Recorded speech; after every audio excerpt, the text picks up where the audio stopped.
Welcome to this edition of Newsmakers, where our special guest is Florida Republican Party Chair Leslie Dewar. Thanks for being here today. Thank you for inviting me. Well, you're the relatively new party chair, and what a hand you've been dealt. The governor, the members of the cabinet, all Republicans, strong majority in the legislature, most of the congressional delegation. What do you do to take it up higher? We make sure that we have good, solid Republican majorities in every House, Senate, even local elections. As the chairman of the Republican Party, it's my job to look at all the grassroots as well. So we look at every county because it starts there. It starts in city, county elections, commissioner elections, on up to the House, Senate, and all the way to the governor. And then by then, we set a good framework for the 2016 presidential elections. Almost always, whether it's nationally or let's stay here in Florida, the Republican Party seems to be more prolific, prodigious, and successful at fundraising than your Democratic Party counterpart.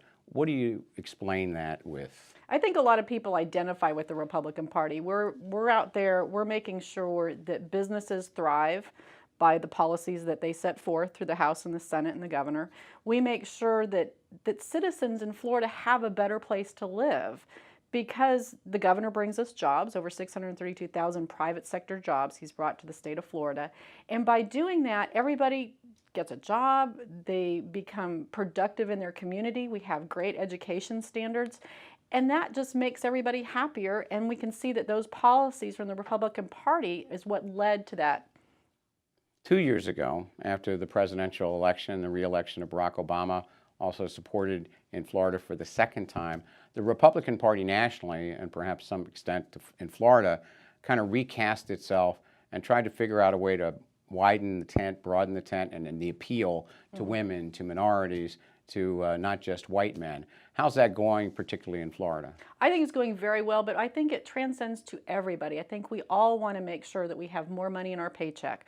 We all want a great education system. We all want to make sure that we have jobs regardless of our background and where we come from. And I think that's what's important. If we were looking at the most exciting race that's going to face Florida voters in November, obviously it's the governor's race, not just in Florida, but it's being watched all over the country. We've got our incumbent governor, Rick Scott, up against former governor Charlie Crist. The race in most polls is very tight compared to the cabinet races. What's going to be the difference in this race, and who's going to win? Well, obviously, I think Rick Scott's definitely going to win, but the difference here is performance. We've seen what Rick Scott has done as a governor. He came in, he said what he was going to do. Said he was going to bring us out of the depths of not having too many jobs, we had a high unemployment, and that's when Charlie left us.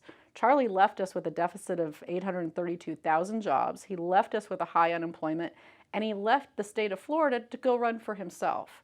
Governor Scott came in here, chose not to take a salary, chose to go and bring us jobs. He communicated with CEOs all over the states to bring them here to Florida and to create jobs for the citizens of the state.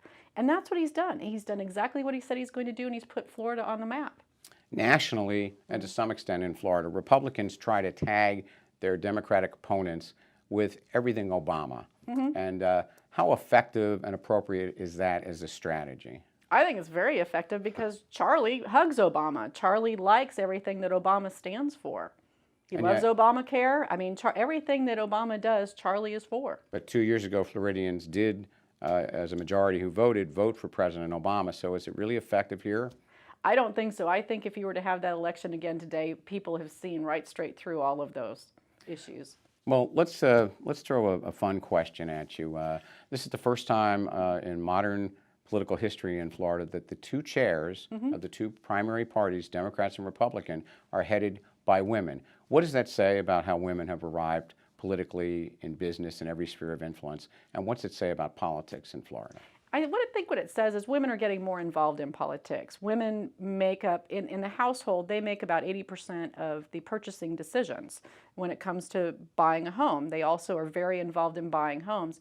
So they make a lot of economic impact in what happens in our state. Thereby, their voice is becoming more and more heard, and they're making inroads into political positions and other positions, powerful positions.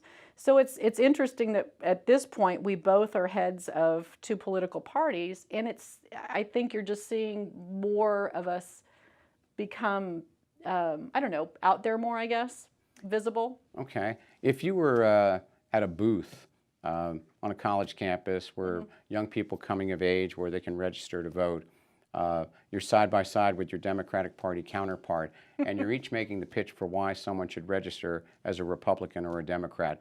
What is the key pitch for the Republican Party to get young voters? I think the young voters, they're coming out of college, they're trying to find a job.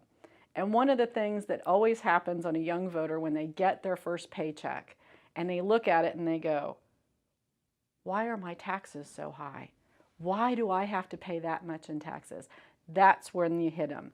That's when you start to hit them and you say, if you want less taxes or they're trying to find a job, you want to find a place that creates jobs, it would be the Republican Party. Well, with that point, if you went to sleep tonight, I know you have not met your Democratic Party counterpart, Allison Tant Richard, and you woke up tomorrow in a parallel universe, and you, Leslie Dewar, are the chair of the Democratic Party of Florida, what would you do differently with that party?